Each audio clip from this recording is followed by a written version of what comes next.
Dev Aharam has completed a year shortly. And the contribution by the staff, students and well-wishers has been overwhelming. Every guest who has entered our college has become a part of this noble cause. By doing away with the custom of giving bouquets, we have made our guests a part of this social enterprise. It has generated interest amongst the student community, and their regularity is a proof in itself.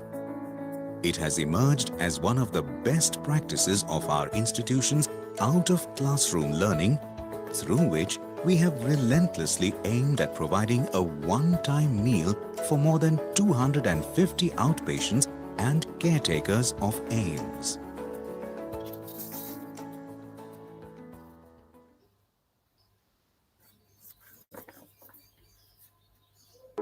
Dev Aharam has completed a year shortly. And the contribution by the staff, students and well-wishers has been overwhelming. Every guest who has entered our college has become a part of this noble cause.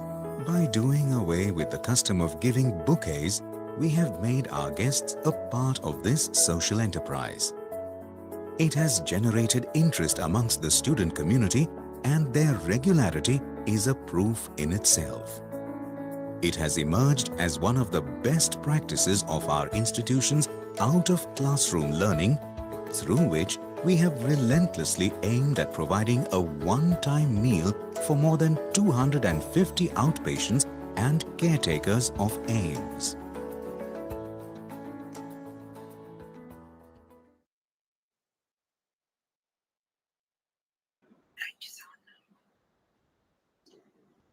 If human beings are perceived as potentials rather than problems, as possessing strengths instead of weaknesses, as unlimited rather than dull and unresponsive, then they thrive and grow to their capabilities. Dear assemblage, I, Aditi Kashyap, And I, Muhammad Ali Niazi, students of BA Economics Honours, third year in the Bhopal School of Social Sciences, welcome you all to this international conference. a very good morning to our Reverend Principal, Dr. Father John P.J., the Bhopal School of Social Sciences, Reverend Father Emmanuel P.J., Director, Christus Jayanti College of Law, Professor Vinay Mishra, Head of the Department Psychology, BSSS.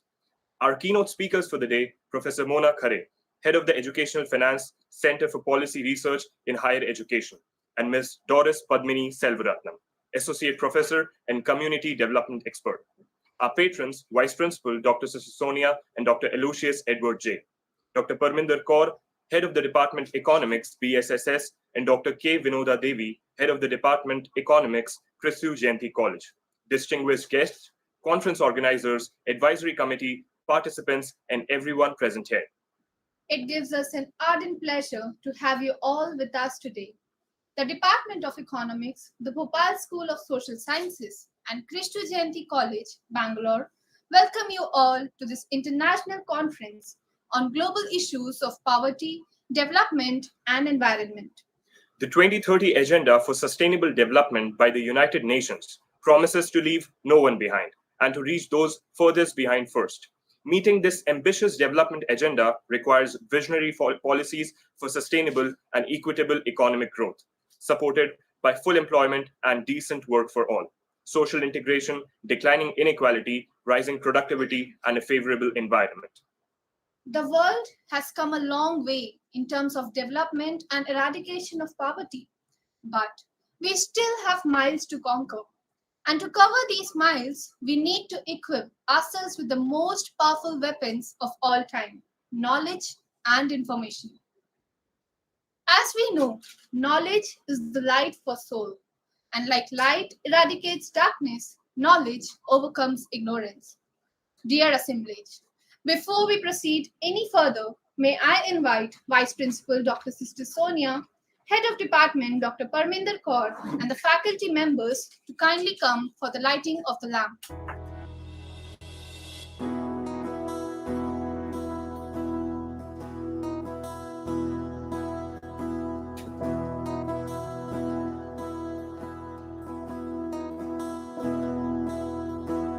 दीप जले प्रभु नाम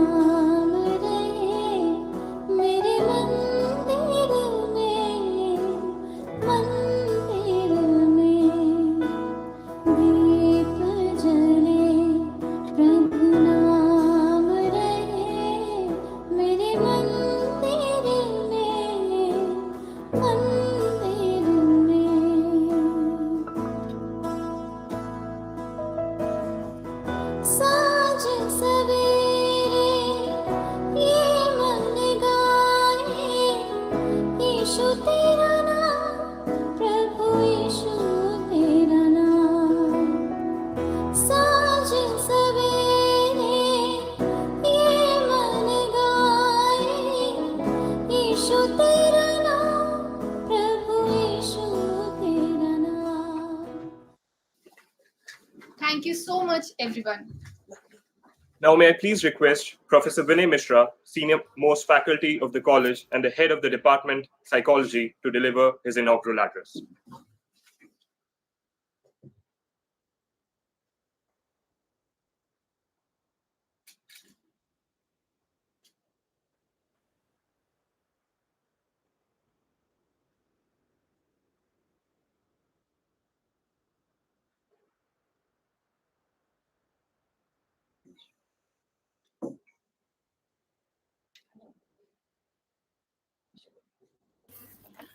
Right. Um, sorry for that second glitch. I hope I am audible to the group. Thank you very much. Um, well, as someone who's been in the college for a very long time and from the area of psychology, I believe that the transactions between individual and his environment can never get outdated. And therefore, of great relevance is this conference that the Department of Economics is organizing on the global presence of poverty, development, and environment.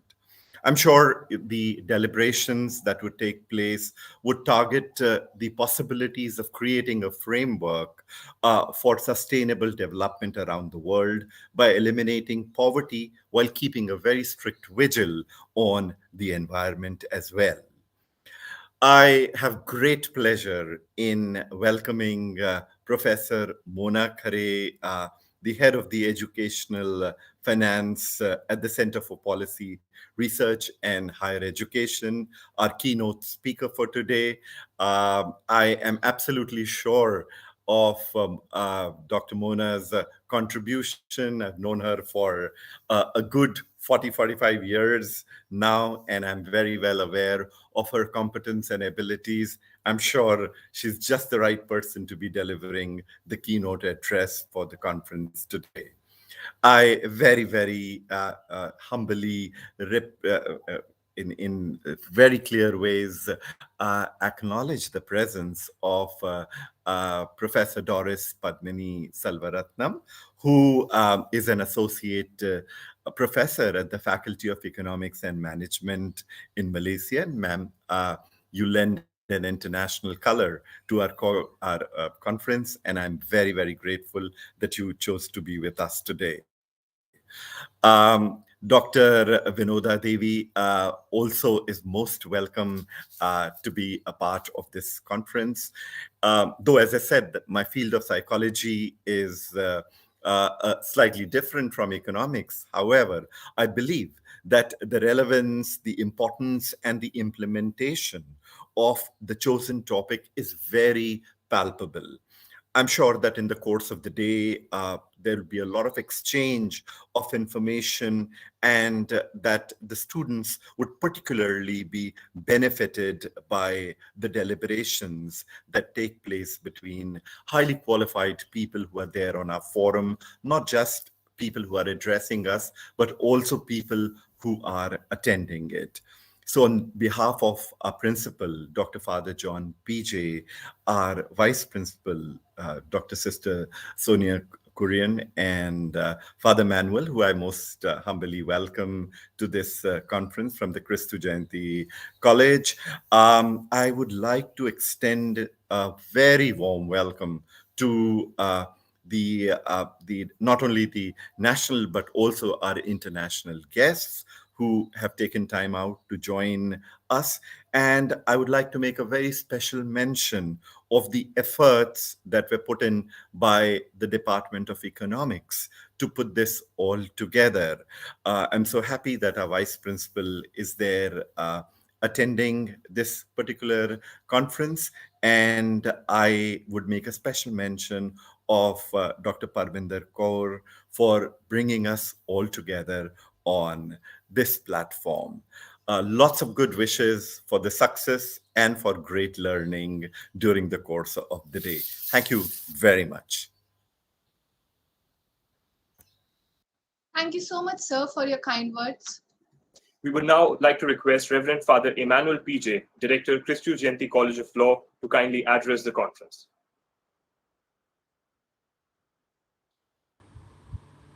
Thank you. Good morning, all the respected luminaries across the globe. Greetings from Christu Jayanti College in Bangalore. Representing the team of management, I'm very honored to be here. We, the Carmelites of Mary Immaculate, the CMI fathers, are being inspired by the vision of the great 19th century educationalist and pastoral minister and a saint declared for the Catholic Church, Saint Kyriakos Elias Chavara, gathering the marginalized and extending our ministries in a humble ways to the frontier areas, and also given the privilege to be part of the education ministry from the time of his existence in the 1847s, when he instructed his confreres that to be a minister of religion, we all must be ministers of education as well. And he instructed to our forefathers, those who joined, the men who joined his pathway, that every church in Kerala must start a school in order to continue to have the church open. And that is the vision that we in Christu Jayanti College are continuing, as I feel proud to introduce the charism that we have received from our great saintly founding fathers. And it is in this context I would greatly appreciate the efforts taken jointly by Bhopal School of Social Sciences and Christu Jayanti College Department of Economics in organizing this international conference. You cannot eradicate poverty only by feeding the hungry. You cannot eradicate the issues only by solving the problem for the day. And we all believe, as we all come from the academic arena, that education plays the most fundamental role in creating a sustainable developing society. And at this point, I'm also honored to mention that Christu Jayanti College is given the privilege to partner with the United Nations in the eradication of the poverty as SDG 1. And it is in this context, I'm sure, that the Department of Economics and Bhopal School of Social Sciences are collaborating this international conference with a wide array of luminaries and resource persons across the globe. And it is at this juncture, it is my privilege to be representing the management team headed by our principal, Reverend Dr. Augustine George, and all the fathers and deans and heads of the department, faculty members, and our dear students. We are so fortunate to have around 6,000 students in the campus today. And by the 15th of November, we will be bringing all the students of 9,000 students to the campus, because the pandemic is seemingly sparing us, and we in Bangalore are feeling safer. Schools and colleges are coming back to the normalcy after almost 2 years of their hybrid and online teaching methodologies. And I'm sure we all face the same anxiety. We all feel the same anxiety in in these days, but we are all fortunate to be around. And we are so happy and blessed to be part of this great opportunity to reflect and illuminate. And at this moment, I am humbled to request and welcome all the participants and resource persons to consider to visit Bangalore and Christu Jayanti College if your time and schedule permits. And if you can illumine our students in the physical format in the campus, and we will be definitely delighted and honored. And at this moment, I once again thank all the organizers and the principal and the management team and the faculty members of BSSS and the great organizers for creating this great, insightful, mind-blowing resource sessions wherein we will become a better academician. And it is, in fact, only through the great lending the knowledge that we can create a new citizen, a great citizen, and we can transform the world for a better tomorrow. Because as we often say, we are all placed in this world to make this world a better place. So let us all work together and let us all create the youngsters as young and vibrant and gifted citizens of tomorrow, and let the world be free from the poverty, not only of eradication of the hunger and the poverty, but even of the eradication of poverties of all kinds. And I'm sure education is the only platform. And I wish all the best to everyone gathered here and to the countless people who are gathered in other social media platforms and YouTubes and other online platforms. Once again, wishing great success and great knowledge. I remain. May God bless you. Thank you so much. Thank you, Father, for inspiring us with your kind words. This conference is the culmination of a lot of efforts and contrivance by a team of dedicated individuals. I would now like to request Dr. Parminder Kaur, convener and head of the Department Economics, BSSS, to kindly deliver the concept note of the conference. Thank you, Ali. Respected Reverend Father Emmanuel PJ, Principal, Reverend Father Dr. John PJ, Vice Principal, Sister Dr. Sonia, Keynote Speaker, Professor Mona Khare, Associate Professor Doris Padmini Selvaratnam, Co-Convener of the conference, Dr. Vinoda Devi, Professor Vinay Mishra, HOD, Department of Psychology, colleagues, senior faculties, and dear participants. It is an honor and privilege for me to welcome you all on behalf of Department of Economics, Bhopal School of Social Sciences, to this international conference on global issues of poverty, development, and environment.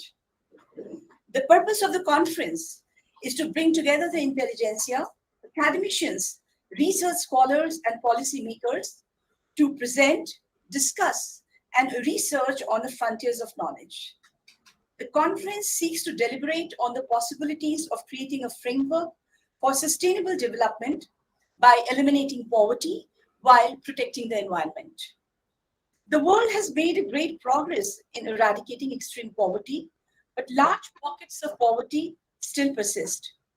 COVID-19 is undoing the progress made by millions, and a lot of people are expected to slip back to penury. Conventional wisdom has it that concern for the environment is a luxury only the rich world can afford, that only people whose basic needs for food and shelter have been met can start worrying about the health of the planet. The prime concern of the developing world is of getting the people out of poverty.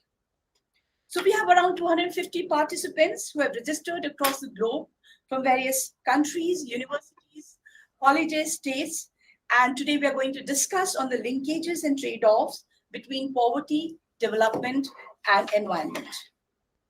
I sincerely thank the contributors, and I assure the original works will be published in a book with ISBN number, and I'm hopeful that our registered participants will have productive and stimulating discussions. My best wishes to each and every participant of the conference. Thank you. Thank you so much, ma'am, for conceptualizing this conference. Now, with the commencement of this conference, may I take this opportunity to introduce and welcome to you all our first speaker for this session. We have with us Ms. Doris Padmini Selvaratnam, Associate Professor and Community Development Expert at the Faculty of Economics and Management, University Kebangsaan, Malaysia. Her work involves engaging with industry, alumni, and community to strengthen collaborative initiatives for teaching, research, and volunteerism activities for students and academia at the faculty. She is a certified social entrepreneurship educator and has authored several books in the field. With an experience in such a dynamic dimension, we are sure to have some great insights from her. I now invite Ms. Doris Padmini Selvaratnam for her keynote address. A very good morning to everyone. I would like to give my salutation first with, let me get the correct slide.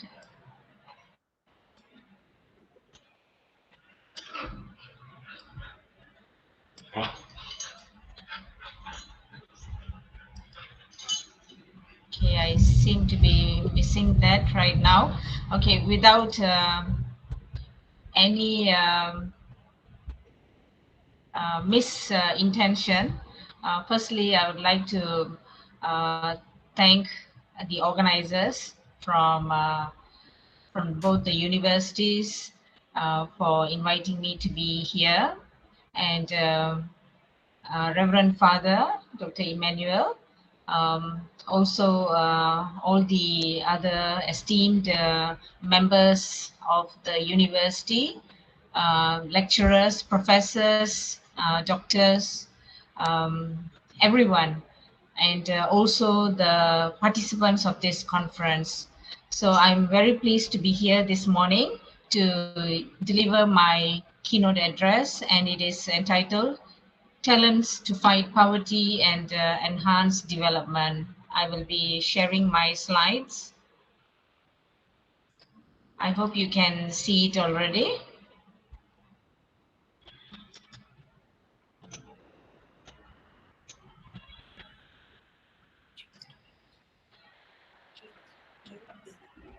You're able to see? Yes, ma'am, it's visible. All right.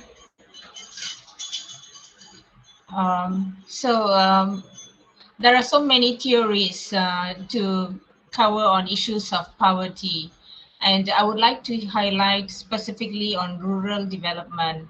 Why rural development? It's because most often governments are focusing on development in the urban area, and with no disrespect for urban dwellers or rural dwellers, what rightly was said by Reverend Father Emmanuel earlier, every single individual needs to be respected. But sadly, most often the rural communities are being sidelined, marginalized. And there are very eminent economists and development theorists who have put forward on the concepts and theoretical foundation on why the focus should be on the rural community and what the emphasis should be. Like, for example, Gunnar Myrdal's concept as early as in the 50s has focused on the importance of having external relationships for investment. So it's not just the rural area, but there is a focus on the external periphery and the rural, so that there will be investments that will be coming in to uplift the rural community. And when investment is accumulated, this will bring about changes in development for the rural community. Rostov's theory, which is very popular as the 5 stages of economic growth, discusses on traditional to high mass consumption. Today, we are not just going through high mass consumption, but we are going through an era whereby we have gone into the digital platform. So as you can see, theories are changing, it's evolving, but there are some points whereby we can take learning points from them. For example, the need to look at rural and also urban communities, the impact of changes within that community and how it interacts with another community. If Gunnar Mindell and also Rostow focus a lot on economic growth per se, Robert Chambers gave a new breadth of information and synergy into focusing on the people as participants of development, so as not to be just a target or beneficiary, but to be part of that whole process, be in the planning stage, to voice out and to say, this is how it has to be done because I am the beneficiary, so I have to have a say. So it's not just a top down, but it is a bottoms up approach. And then in the late 80s, sustainable development goals came up, and it's not just focusing on beyond one generation, but it goes towards transcending um, to the future generations. And today we have the most popular sustainable development goals. And with this, we can clearly see that there is a holistic approach to address poverty. Nobody wants to be left behind. And this is so rightly for governments to take heed. Every individual has to have a role, and every individual can play a role. So the room should be made available for them. And today, with the digital space being made available, there is more opportunity for people to voice out, to give their opinions to be heard. But what is becoming more challenging today is this platform, is it available to everybody? More often than not, we find that the people who are marginalized, the people who are poor, are also in the bracket of people who do not have access to this digital infrastructure.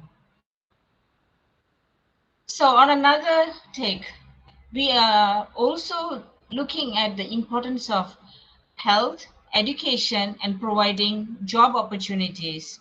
Why these three factors are important when we are talking about poverty and also development, it is because when we are healthy, we can be part of a healthy workforce. Now, there is no discrimination as to a person being able-bodied or to have extra talents, but to see where one fits into this wider workforce. I may be able-bodied, I can move around, but I may not have the talents to deliver a particular task. Or on the other hand, I may not have the able body, but I may have the talents to deliver tasks in the digital platform. So everybody has to see where they fit in. But before they can do that, each individual needs to have enlightenment, education, awareness. And this is only possible if the education is not just delivered informally, but formally.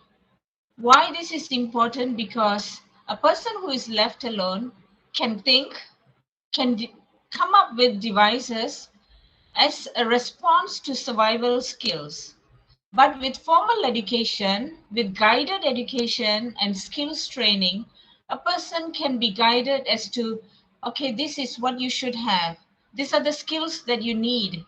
These are the talents that you need in response to the current industry needs.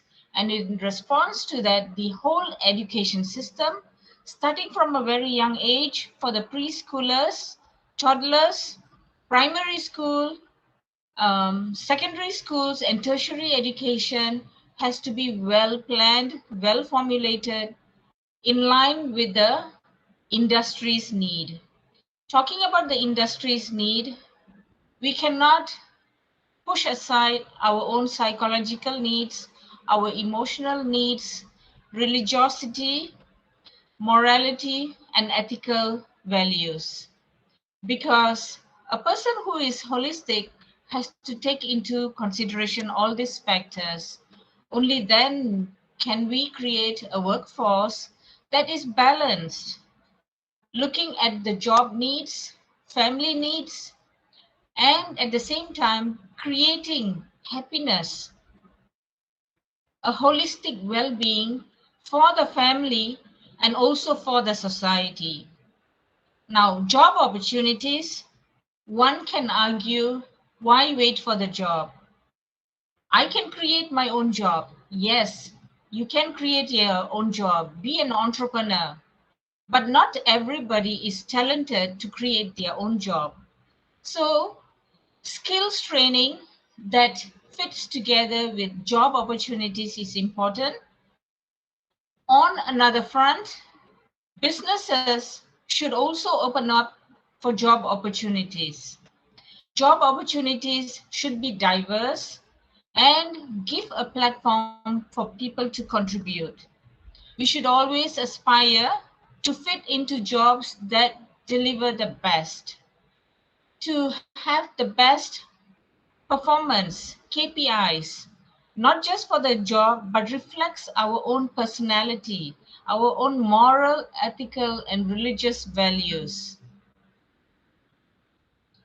I will share my slides later. So there are some literature review that I am also looking at here, but I think you could also read this on your own later. In terms of healthcare, I would just like to emphasize the moral obligation from the government to provide a welfare opportunity for people who do not have advantages to move forward due to restraints to provide for the healthcare. But at the same time, one has to have their own responsibility to take care of their own.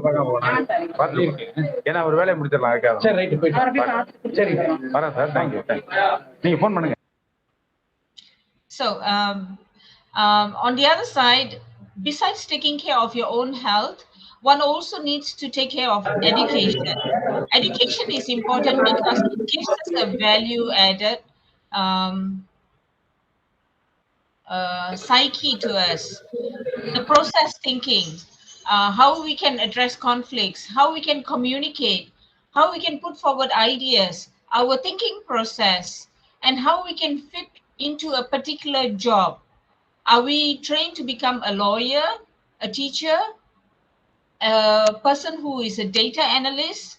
So where are we going in? So we need to be targeted because we know in the long run, the education will be important for a educated, skilled manpower for jobs that are available in the country. Now, talking about in the country, today, as we know, the global front is open in the digital highway. So in the digital space, we can take up jobs anywhere in the world. So there is no barrier. Your only barrier is yourself. When you limit yourself and say, I can't do this, I should not be doing this. Well, should not, as in moral values and religious values, that is fine. But if you say, I should not be doing this because I don't want to make money, I don't want to help my family, now that is wrong. But other than that, if you see an opportunity to progress forward, to create your own opportunities in the global arena, you should take it. After all, whatever income that we generate domestically or internationally, whether it is in physical jobs or through the online jobs, it will be accounted for. We should be transparent on that. If we are making an earning, if we are entitled to make tax payments, we should make our tax payments. That is only right. Okay, so we should not be evading that. So there are so many new skills and new opportunities that are coming forward. We cannot say that I will wait. Someone will do it. I don't want to do it. Grab the opportunity. I am a very old person, but at this situation of pandemic COVID-19, I also take opportunities to learn many new terminologies, many new skills, many new um, thinking processes, so that I can move forward, not just in my teaching field, but also in the entrepreneurship field, so that I can help others. There are so many new business models. People do not look for physical infrastructure to store. It's in first in, first out, last in, first out, first in, last out. There are so many models, and the financing of these new business models also can be tweaked as per the new businesses that one envisage. And for the human resource, the sky is the limit. The world is your platform. Pick and choose the best resources from anywhere in the world. There are so many people. What you want is talent. What you want is to minimize the costing. What you want is the performance. Now, these are some of the examples that we at the University Kebangsaan Malaysia, specifically from the Faculty of Economics and Management, have undertaken with students' participation, with engagement of the industry, with the engagement of NGOs, engagement with the church participants, with the we call it parish integral for human development ministry, whereby we integrate for the benefit of the orang asli or the indigenous community.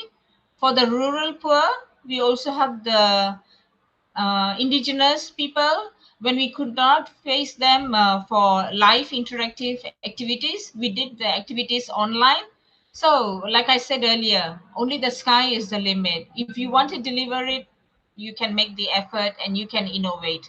So we got people online to deliver the skills needed for them to be online entrepreneurs, people who were trading, physical trading, in the rural area. Today, we are able to connect them with entrepreneurs in New Zealand, in Australia, in China, and they are selling their products online.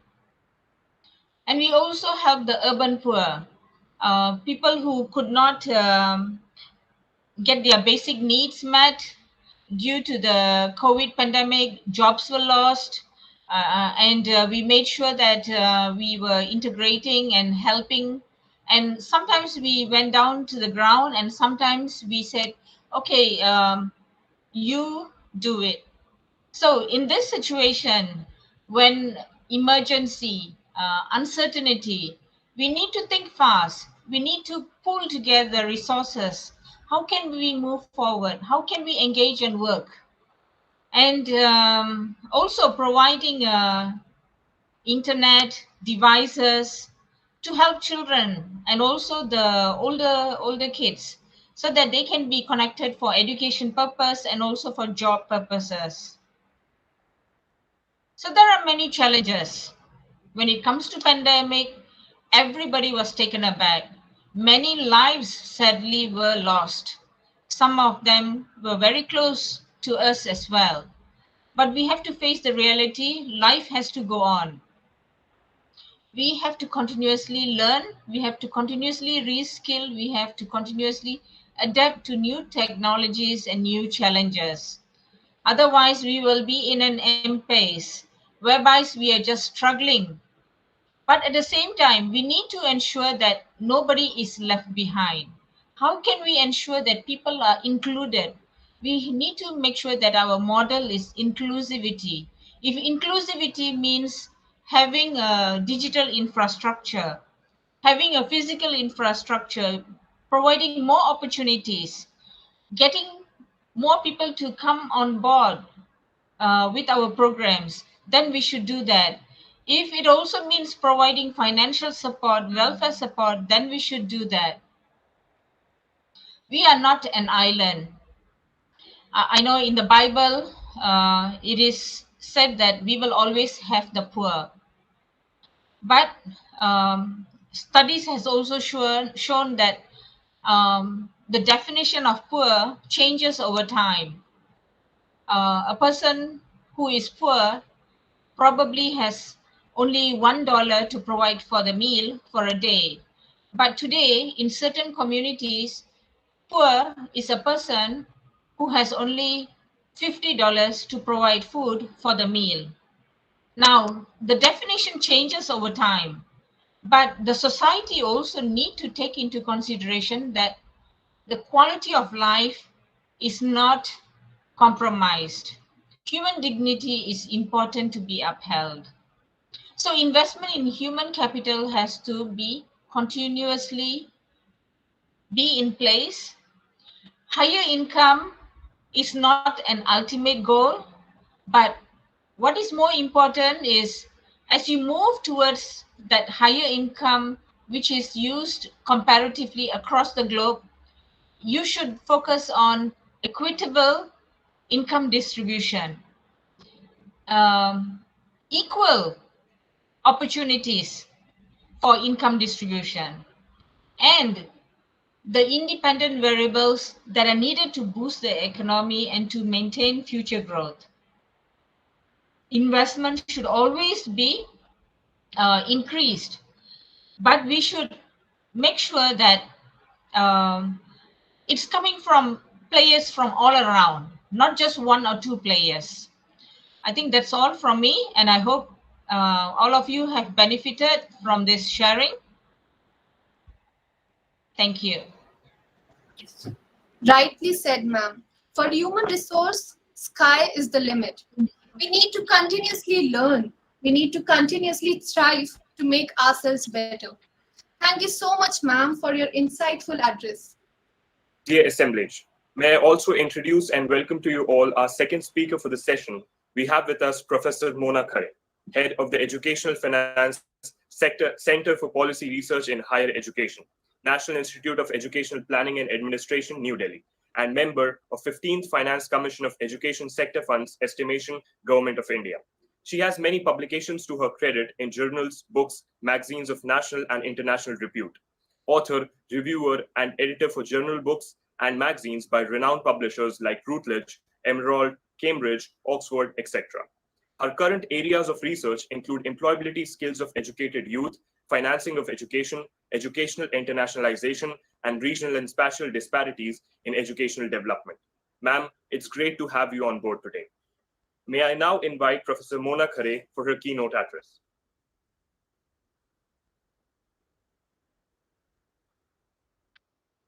Thank you so very much. I hope I'm audible to all. Yes, ma'am. Right. So to begin with, let me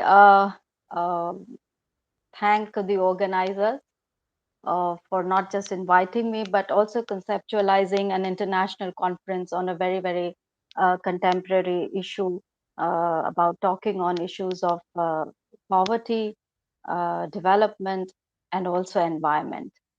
So thank you so very much. Respected Father John, the director of the Institute, and my core community of faculty from across the world, dear students, scholars, and the entire academic community that has joined today for this very event. When I read the title of today's conference, I was struck by all the three words. And why so? Because if we talk about growth and development that we have seen in this globalized world, particularly after a lot of liberal policies, the market-oriented liberal policies were adopted by the developing world, what we could see was, although the growth patterns changed across various nations, with a large number of developing countries experiencing reasonably a good rate of growth, but the disparities and diversities continued to exist. Rather, in many circumstances, the disparities continued to widen. And what we see today is the fact that the chasm between the have and the have nots, between the rural and the urban, between the developed and the developing. So all kinds of disparities, be it interpersonal, be it interregional, be it intersectoral, are widening. And I'm not going into the data for today's talk, but this is something that we are all aware of. So today, when we are talking about development, the concerns are linked to three major dimensions. One is certainly equity. So we are talking about growth and development with equity. The second very pertinent dimension of development today is employability. So youth employability is the second dimension. And third, of course, sustainable development. So I thought, while I talked today to this August gathering, let me look at what role can higher education sector play per se in uh, achieving each one of these. So therefore, I titled my talk as Sustainable Development Goals, Future Skills, and Higher Education. Uh, is the slide visible? Is the presentation getting shared?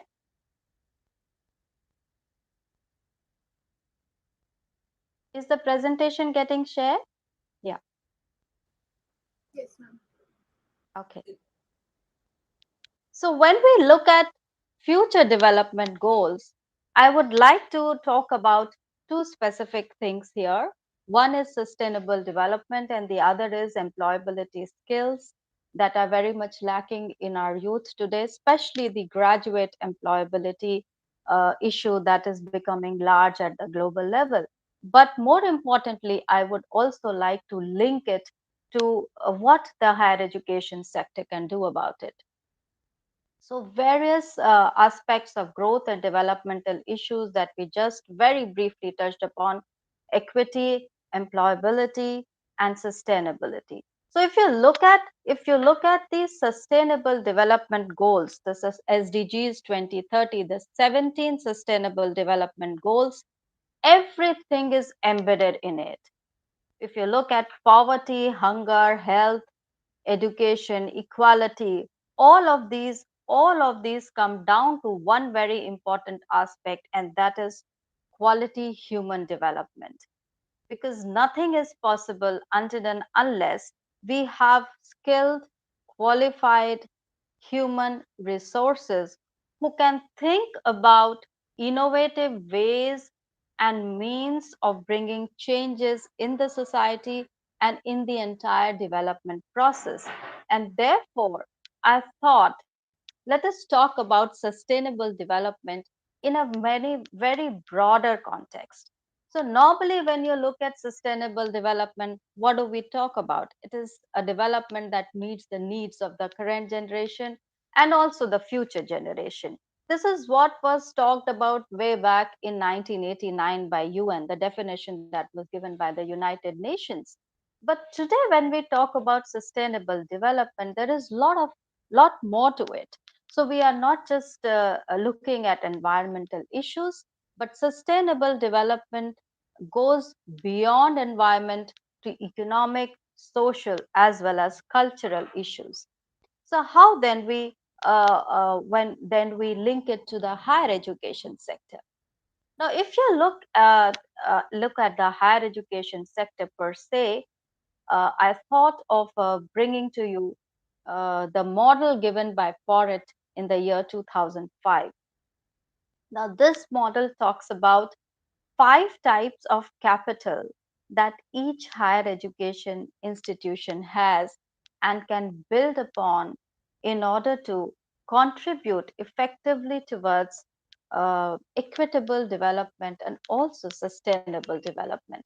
Now, what are these five capitals that every higher education institution has? Natural, yes.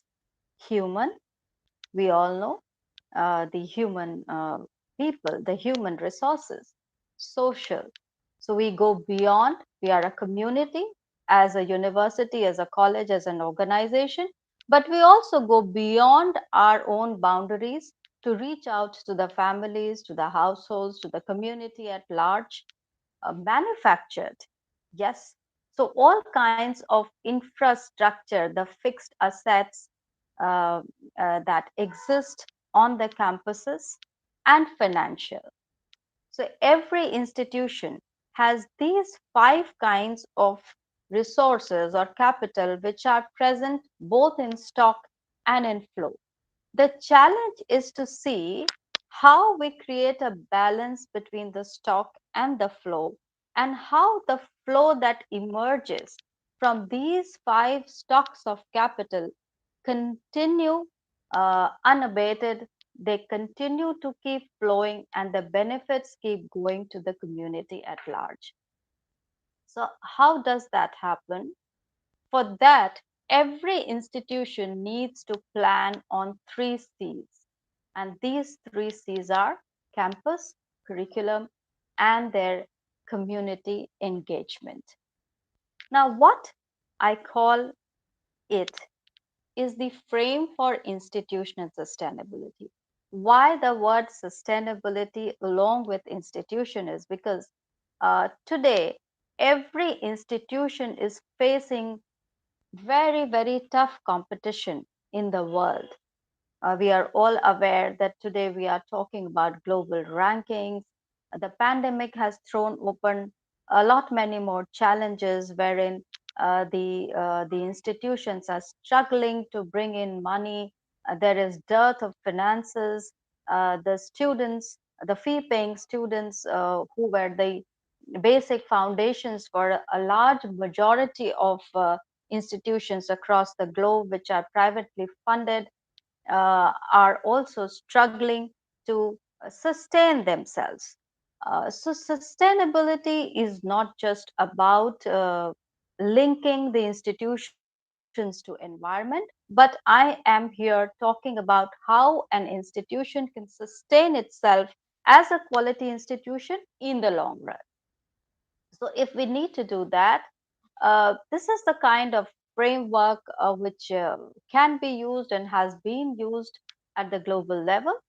The higher education institutions strategic plan, which can be built across the five capitals that we just talked about, across the campus, the curriculum, and the community, the three C's that we refer to. So if you look at the natural environment on the campuses, I don't think I need to elaborate much upon that, but how green the campus could be, what kind of non-renewable resources can be developed or used on the campuses, be it water harvesting, be it solar systems, etc. What kind of a biodiversity can be managed on the campuses when we are planning our gardens, when we are planning the campus landscape, etc., etc.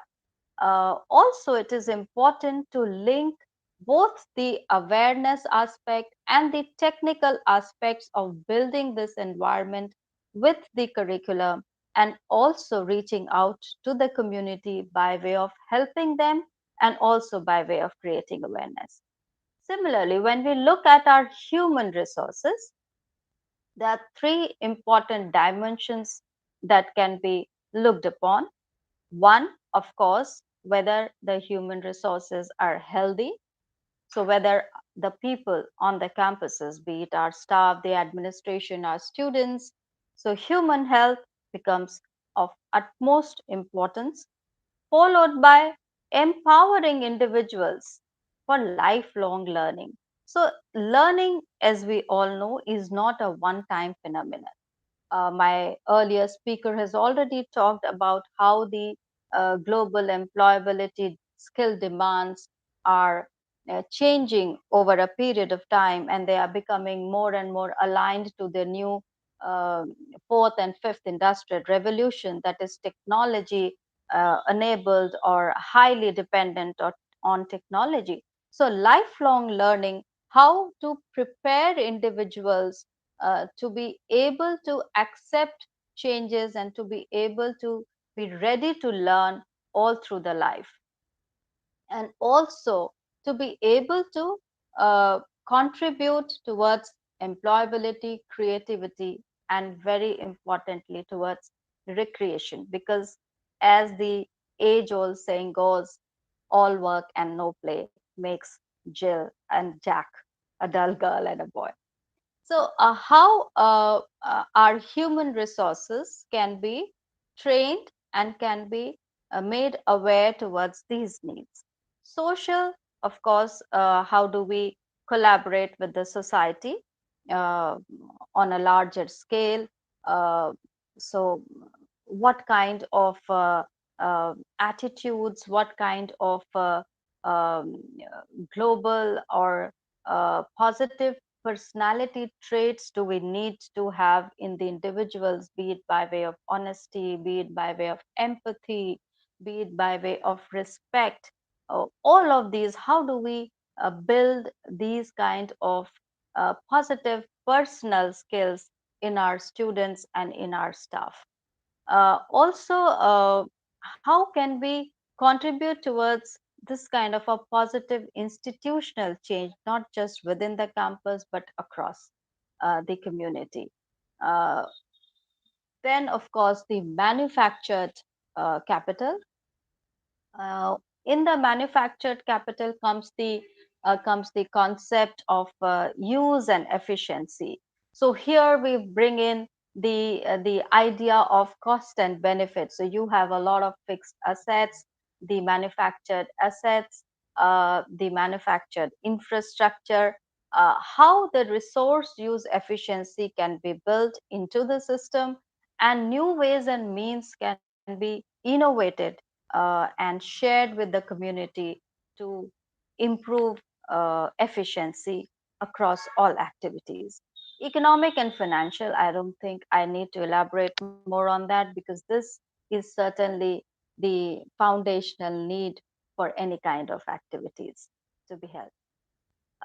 Based on these five capitals, if this is the framework that we might use to assess the higher education institutions, or maybe to build the higher education institutions to become sustainable in the long run, then how do we link it to the future skills? Now, all these elements of sustainability to be linked into the strategic plans, the HESPs, that is the higher education strategic plans. I'm sure since most of my co-faculty over here belong to the higher education sector, we have all heard about higher education uh, strategic plans, the long-term plans, which now across the globe have become a mandatory requirement, including India. Under the RUSA, every higher education institution is also required to prepare a strategic plan for itself. Now, how the higher education sector can play a very effective role in building both sustainability and also the employability elements into its teaching, research, and training activities, all three, the teaching, the research, as well as the training activities, is by looking at the inputs, the processes, and also the output and outcomes of their products as well as services. So, when we are talking about products as well as services, products by way of any kind of uh, machinery, any kind of research that leads to developing new physical items or any kind of research that leads to paper publications which are talking about new innovations, services of all natures, which can uh, be linked to health services, community services, plantation services, all kinds of services. So, what kind of role that the higher education can play has to be linked to all three: inputs, processes, outcomes, and output. Let us also quickly look at some of the global initiatives in this regard. So the HESI is one such example which we can talk about, which gives a lot of information of what is happening at the global level, and it can also be taken uh, as a guidance, as a tool to guide us towards uh, acting in a similar fashion. So, what is this HESI, the Higher Education Sustainability Initiative? Now, HESI basically is a partnership which exists between public, private, as well as global organizations. So, this is a partnership between 30 higher education sustainability networks and also UN agency members.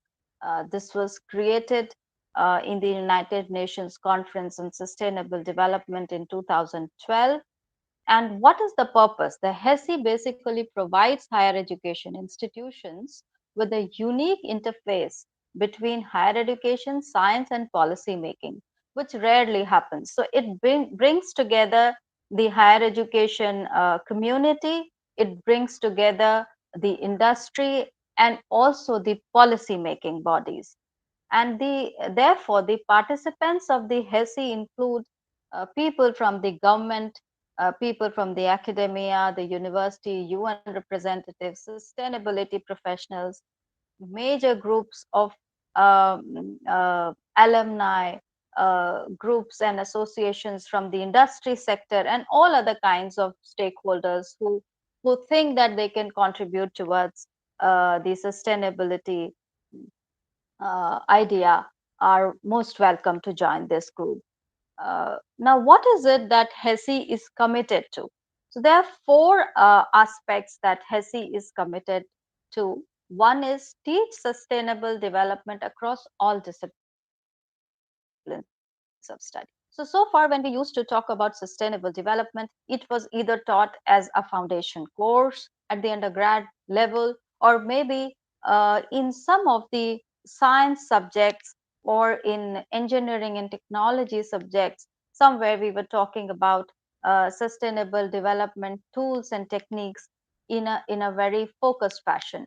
But HESI says that sustainable development is a promise that we need to make to not just the current generation, to the future generations, and for the times to come. And therefore, it has to be a major part of all disciplines of study.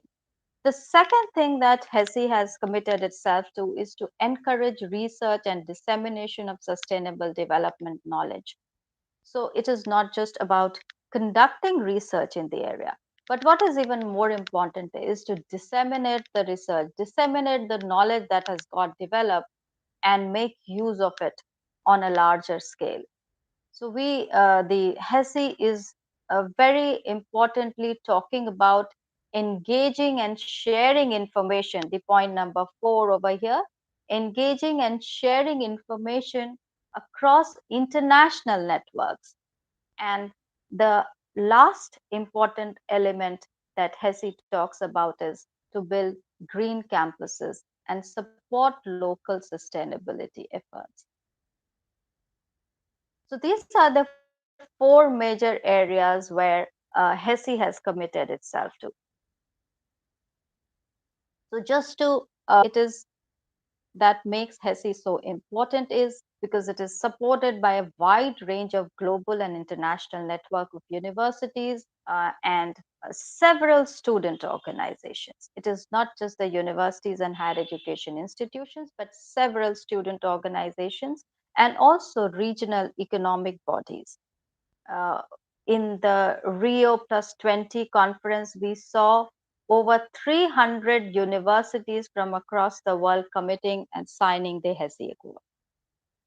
Now, also to bring to you very quickly about the HESI initiative in their post-COVID statement, because post-COVID, in fact, the pandemic has thrown open a lot many more challenges of inequity to us. It has also shown us in a very dark fashion as to how when uh, we were running after growth, we forgot about a lot many of our fellow beings.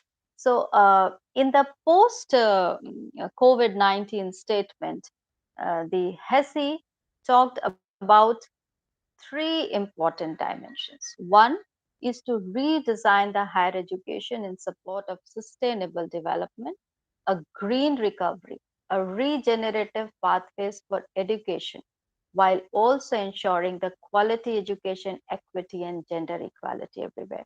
So you can see how very prominently the equity and equality angle has been linked to quality in this statement. The second, as I said, integrating sustainability strategies into research, teaching, pedagogy, and campus practices.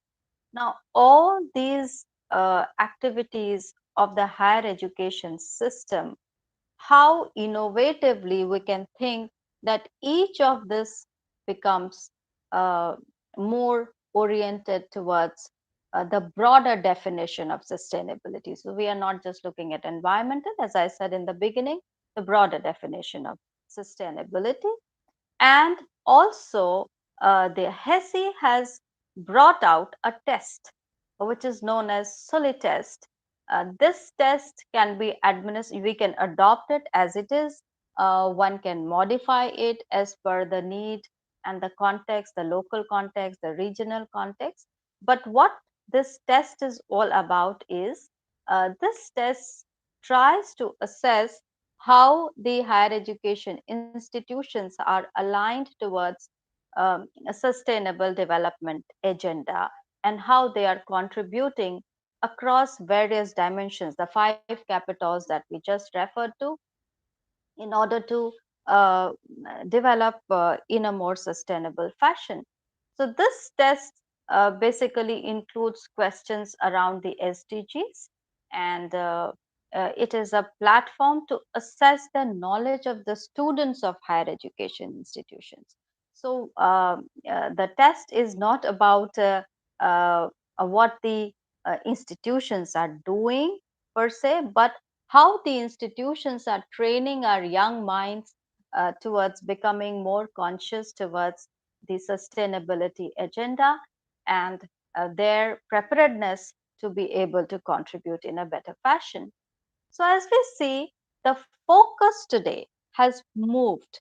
If you look at the role, the traditional role that the higher education system was expected to play was towards knowledge generation and knowledge dissemination. But today, the focus has moved towards green jobs and green minds. So it is not just about creating jobs, but it is also about preparing minds which are green in nature. So, green minds and green jobs, how do we bring them together? And for this, the three major areas where the three SDGs, where the HESI has decided to work are SDG 4, that is related to quality education, SDG 8, which is related to decent work and economic growth, and SDG 17, which is related to partnership for the goals. So you can see how all these three specific SDGs very very distinctly relate to the issues that you have chosen for this international conference. So, how these green jobs and green minds need to be prepared? So, what are the questions that the higher education institutions can ask themselves? These are the four areas. are we preparing youth employment? So, given that youth or the young people who are in the system, in the higher education sector, so are the universities able to offer the kind of skill set which are eco-friendly, the kind of skill set which are human friendly, the kind of skill set which are governance friendly, the kind of skill set which are environment friendly? So all these kinds of skill sets, are we able to offer these kinds of skill sets to our young minds or not? And uh, how we can also how we can also demand from the industry sector to create more green collared jobs rather than just the white collared, more environment specific or more eco friendly jobs. What kind of private sector perspectives are we trying to look at? So we need to ask a question: are the companies hiring the right kind of youth talent, those which have the right kind of skills for sustainability or energy transformation, or or maybe equitable equity, equitable growth, etc. If given a choice, the third important aspect is, if given a choice, then what is it that our young minds are going to choose? So, green campuses versus green choices. So, are we only talking about making our campuses green, or we are talking about giving a lifelong choice to our young minds to remain green throughout? So, we need to prepare those kind of mindsets. And thirdly, and lastly, is the incentives. So, are the universities getting enough incentives if they engage themselves with the SDG agenda? Because you would all agree, any of these activities, all of these activities would require a lot of investments to be made, both in terms of monetary as well as non monetary. So, how is it that we are going to incentivize the universities or the higher education institutions to uh, to take up this new responsibility is also a very important question. So, coming to the long-term sustainability of institutions, how the sustainability of the institutions needs to be measured is to be seen as a function of quality of outcomes, and the quality of output or outcomes is to be weighed in terms of student learning and employability aligned with sustainable development. So maybe just 5 years back, we were when we were talking about employability skills, we were talking more in terms of the technical skills that the students were found to be short of, or we were focusing more on the technical skills of the students, to some extent the personal skills of the students. But uh, the whole concept of sustainability skills or the entrepreneurial skills, they came in much later, which now have been added to the 3 R's, which used to be the major component of employability skills in earlier times. So today we refer to the 3 R's: reading, writing, mathematics, the soft skills, that is the teamwork, critical thinking, problem solving, etc., etc. We are also talking about very specific technical and vocational skills which are required by the industry sector to do the work in a scientific fashion, but we are also talking about personal skills which are related to lifelong values and attitudes, uh, and add to it the entrepreneurial skills and sustainability skills. So, all five together now uh, uh, result into what we call the future employability skills.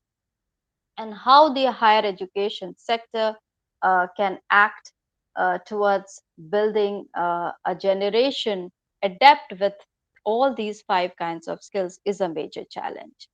Very quickly, I would like to bring to you some examples across the world. So, some examples from the universities that are doing very well across the world in terms of their engagement with sustainable development on all the 3 counts. I've brought to you some institutional cases of the award winning universities. So, this is an award which was constituted in the year 2004, the International Green Gown Awards. This is an award which was endorsed by the UN Environment, and it is being given to those universities and colleges which do very well in terms of their sustainability initiatives, and they can inspire a lot many more. And this award is bestowed on 3 categories. One is for the efforts for benefiting society. The second category is student engagement, and the third category is sustainability institution of the year. So the first one, as the name suggests, is in terms of how an institution is engaging itself with the society on any of the sustainable issues. Sustainability issues, not sustainable, but sustainability issues. The second is very student focused. So here the role of the students also becomes very important. So this category of award is given in the sense that the whole idea is conceived by the students, the whole activity is managed by the students, and also the sustainability of that engagement or activities is also managed through generation of students in that organization or institution. The third category, as I said, is the Sustainability Institution of the Year. This is awarded for campus management practices. So let us very quickly see what these award-winning universities are doing, and is there something for us to learn or maybe to be able to adopt in our own institutions. So I bought some cases from the Global Green Awards 2019 uh, uh, awards ceremony, wherein these were announced. So the first category, that is for benefiting society, I was struck by one from the Bangladesh, the Daffodil International University from Bangladesh. They have a eco-friendly agro support center. Now this particular center, after realizing that the metropolitan cities in the region are facing a lot of air pollution, so they targeted environment and nature conservation to be their main focus.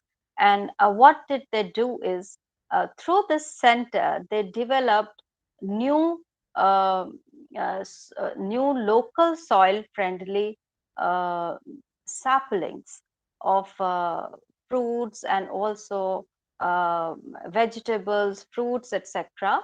And these were then distributed amongst the community at large.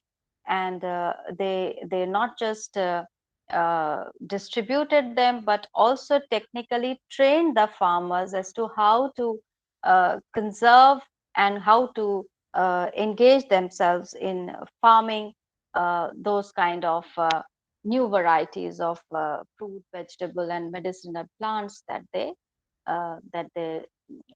developed in that very center. And in future, they have the plan to develop the center into a germplasm facility for education, research, and training. Similarly, if you look at the Grenoble École de Management institution in France, this is a very different kind of an activity that they are engaged in. Now, they started with a GEM refugee grant program. So, refugees, of course, you all know who refugees are. So, there were a lot of refugees who were coming into the French system, And through this grant program, the institution is not just offering any kind of um, economic or financial support to the refugees, but it is also trying to orient them, advise them, and also various activities to integrate them into the French higher education system. They organize welcome and orientation programs for the migrant students, uh, how uh, they can collaborate with not just the campus people, but also they take them around the cities to be able to integrate and interact with the local community.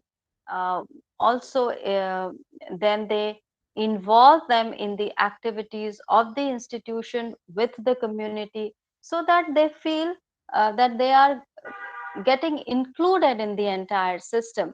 Because you would agree that when migrant students come in as refugees, they have a lot more baggages that they carry. So these two programs, they won awards in the benefiting society category. What I would like you to notice here is one country is a developing country in the Asian continent. The other is a developed European nation, but both of them have identified problems of a very different nature. One that is more local and domestic in nature, the other which has got an international flavor of empathy uh, towards people coming from other countries. So how depending upon the need, the context, the regional and the local flavor, every institution can think about something unique and different is for us to decide upon. Um, I will, since I have to keep up the time, I will skip this example. You can maybe have a look at it later. Now, if you look at the student engagement category, let us very quickly see what this Cavendish University in Uganda has been doing. Now, this is a very interesting case where this whole activity was planned only by the girl students. So this is named as Girls Paint Africa Green, GPAG, GPAG. And this is a non-profit African hub of young girls. Now it was the idea of the girl students of that particular of this university, the Cavendish University. Not that boys are not allowed to be part of this activity, but the whole idea is conceived and managed by the girls of this university. And this has already been established in 8 states in Africa. And what they do is they go out to help plant trees, and also to not just train the community in use of renewable energy, but also to engage in awareness generation activities. And the aim of this organization is to engage 65% of youth population in Africa in their Girls Paint Africa Green activities. Now, coming to another developed nation example is the University of California, Berkeley example. Now, they have named it Thank Goodness It's Funded. Now, this is the Green Initiative Fund that they have created. Now, what does this fund do is, this fund basically has been created by as a corpus with the support from the external stakeholders. So this is important, how external stakeholders can actually contribute towards the institutions to activities. So through, once this fund or the corpus has been created, the Berkeley then through their team of experts who include students as well as faculty, anyone is welcome to submit a project proposal, which is selected by So you have to go through a competition basically. So out of the proposals received, the TGIF committee that consists of students, faculty, as well as staff decide as to which one is the best, and then they award a fund of about depending upon the requirements, so whatever the demand is. But since in its inception, if you look at the amount that it has already given to about 215 projects so far, is $3 million. So this is something which is extremely encouraging and credit worthy. But the question is, until and unless we have our own credibility, we will not be in a position to to uh, garner any kind of funding support from the external stakeholders. So quality becomes center stage for all of this. Now, coming to the third category, that is Sustainability Institution of the Year Award. Let us take quickly a look at the Japanese initiative of co-creating sustainability on campus. Now, this is a collaborative endeavor of the faculty, staff, and students of the Hokkaido University in Japan. And what they have done is in 2010, they set up a sustainable campus management office itself. So this office has three ways in which this office works is, first, it makes an assessment of the entire campus. So assessing the system for a sustainable campus, then it um, engages in a collaborative fashion how to bring together faculty, staff, and students to actually implement whatever loopholes or gaps that they have assessed. So how these loopholes and gaps can be filled through a collaborative engagement of faculty, staff, and students. What they have done in the past few years is, between 2010 and 2017, they have been able to build an energy efficient campus buildings, and they have been able to save energy consumption on a per square area basis by 7% in the last, not last, but between 10 to 2017. So they are working towards developing green campus and energy conservation. While if you look at what the McGill University in Canada has been doing is, they have a strategic plan. So they called it Vision 2020 Sustainability Strategy, and they are targeting several areas. So they are looking at research, education, connectivity, operations, governance, as well as administration. And they already have two action plans in hand. One was for 14 and 16, the other was between 17 and 20. Now 20 has already passed, but now they have developed two long-term targets of achieving carbon neutrality by 2040. So carbon neutrality, I am sure you must have heard about carbon credits. You must have heard about carbon trading now in the green market area. So how more and more carbon friendly, or more and more uh, uh, a larger landscape of those kind of trees can be developed in the campuses, which helps to gain more and more carbon credits, is basically their plan.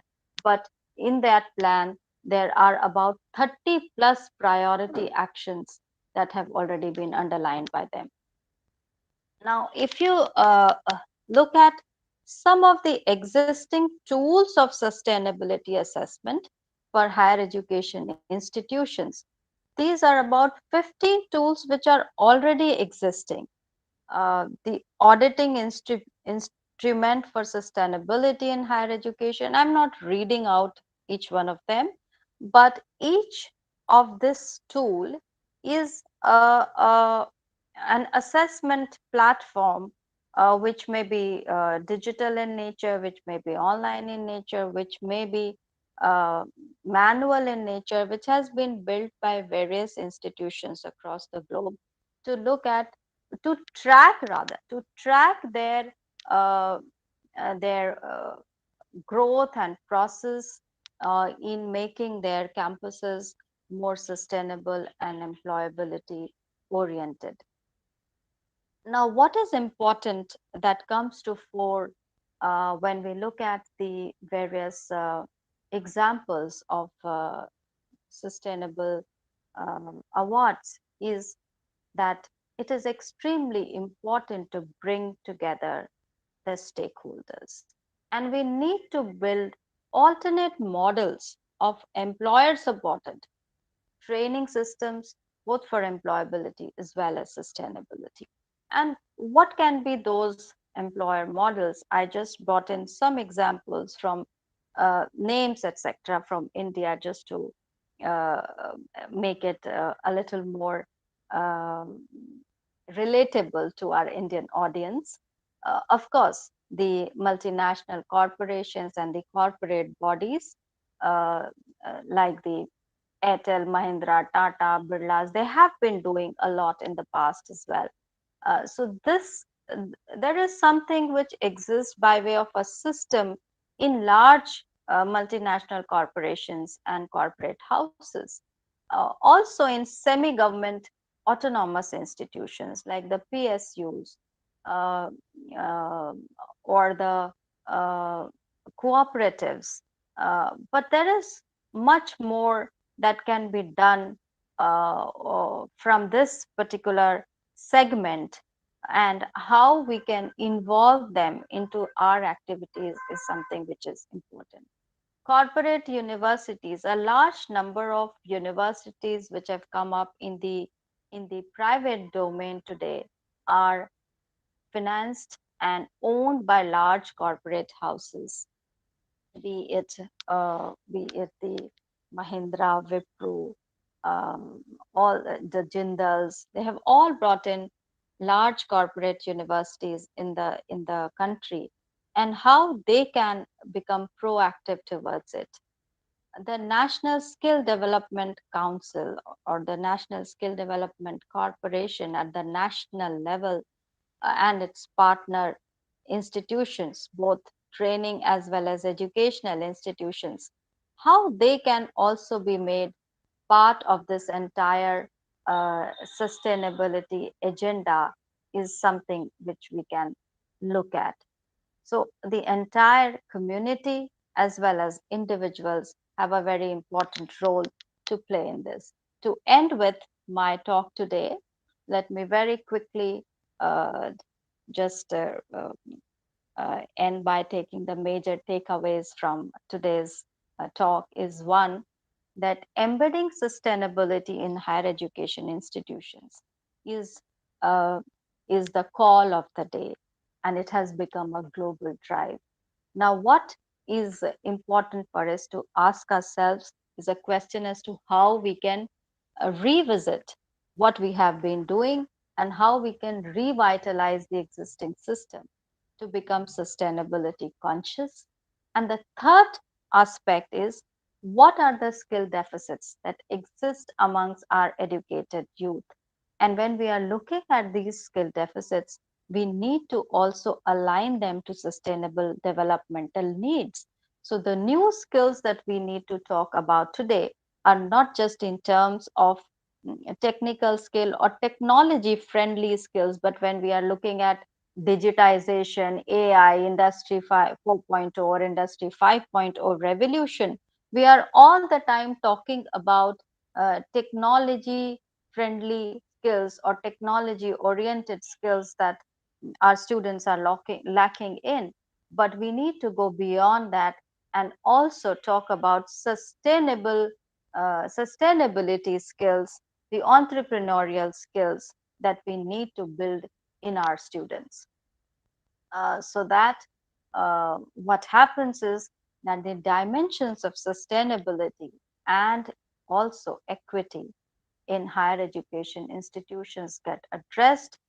We are able to build a continuum in skilling in SD, in sustainable development. So as I said, every time the challenges will change, the needs will change, both the natural, environmental, economic, social, and cultural needs will change.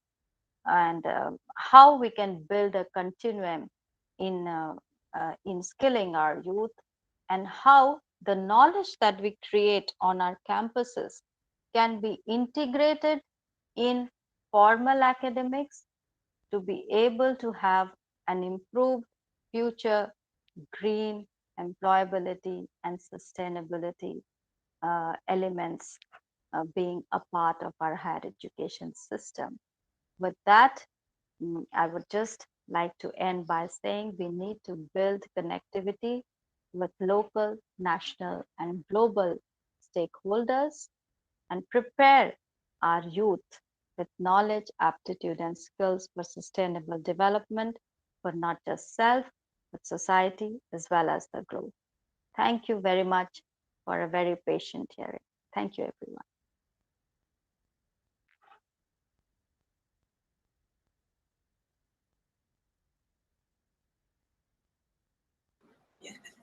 Thank you so much, ma'am, for giving us insights as to how campus, curriculum, and community strategically integrate for positive changes not only in the institutional setup but also the global educational community.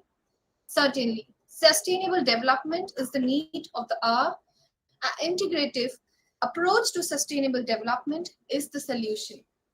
Thank you so much, ma'am, for your address. And this brings us to the end of our inaugural session. I would like to thank our patron and the principal of the Bhopal School of Social Sciences, Reverend Dr. Father John PJ, and Reverend Father Emmanuel PJ, Director, Krishtu Jayanti College of Law, for gracing this occasion with their presence. I would like to thank our keynote speakers for the day, Professor Mona Khare and Ms. Doris Padmini Selvaratnam, for providing us useful insights regarding the agenda. We would like to extend our heartfelt gratitude to our patrons, Dr. Sister Sonia and Dr. Aloysius Edward J., and our conveners for this conference, Dr. Parminder Kaur and Dr. K. Vinoda Devi. Lastly, our conference organizers, advisory committee, technical team, and everyone here attending this conference. Thank you.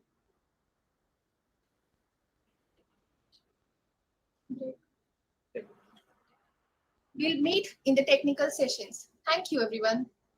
Thank you, and all the very best, and goodbye. Thank you, ma'am. All the best. Take care. Stay safe. Thank you, ma'am.